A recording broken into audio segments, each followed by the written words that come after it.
ਅੱਜ मैं तुहानू जिस डॉक्टर के बारे गल दसन लगा ना थोड़ी जी ने इस गल वजाहत ना सुनना है। अस्सलाम वालेकुम, की हाल चाल ने सारे भी ठीक हो। अज असीं डेरे ते आए हैं तो माशाअल्लाह डेरे ते खो के मैं एक तुहानू वीडियो जो मैसेज देन लगा ना, इस मैसेज ने तुहाडा काम की है शेयर वाला बटन दब के ना अगर मंड देना मैसेज एक बारी। ये किन्ना वास्ते है, खासकर डॉक्टरों वास्ते है जिन्होंने लोगों की अजकल जेबां ते सिर्फ हाथ रखे है।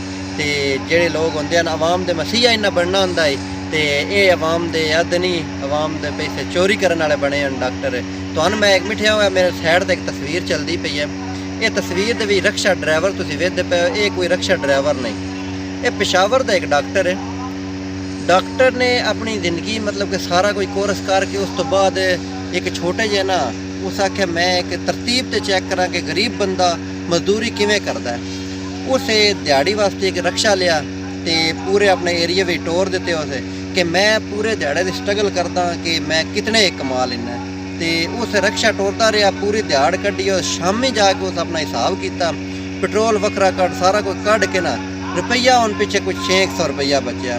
तो उतों उस अंदाजा लाया कि असी डॉक्टर जोड़े लोग हैं ना आवाम नाल ज्यादती करते हैं। जिथा पूरी दिहाड़ मजदूर ला के रुपया 600 बचता है तो जिस टाइम वो साढ़े को आंदा जाता है क्लीनिक तो बढ़ता पैंदा है तो असी फौरन पहले 1000 रुपया फीस नॉर्मल लवी दी है, मुड़गा बड़ा वक्री फीस लवी दी है।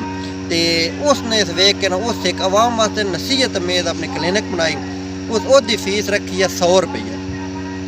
उस क्यों 100 रुपये रखी, उस सारा कोई सोच विचार करके ना उस वेख्या मजदूर कितनी दिहाड़ी लेंदा है की कुछ कर सकता है, इस वास्ते 100 रुपया फीस रखी है।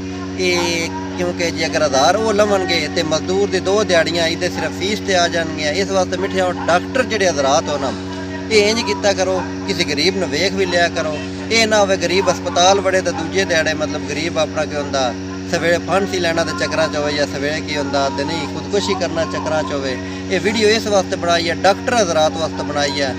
कुछ वेखता कि अल्लाह ताला तुहानू पैसा दिता है, तुहानू डिप्लोमे किए, अस्पताल बना लैन बड़े बड़े, लेकिन इस चीज़ वास्ते तुसी अस्पताल नहीं बनाया कि तुसी अपना कारोबार चमकाओ। कारोबार अल्लाह ताला तुहानू रिज़क भी देगा, लेकिन अगर तुसी हलाल रिज़क कमाने के काबल हो। हलाल रिज़क की है, जायज़ पैसे लेने, नाजायज़ पैसा नहीं लेना।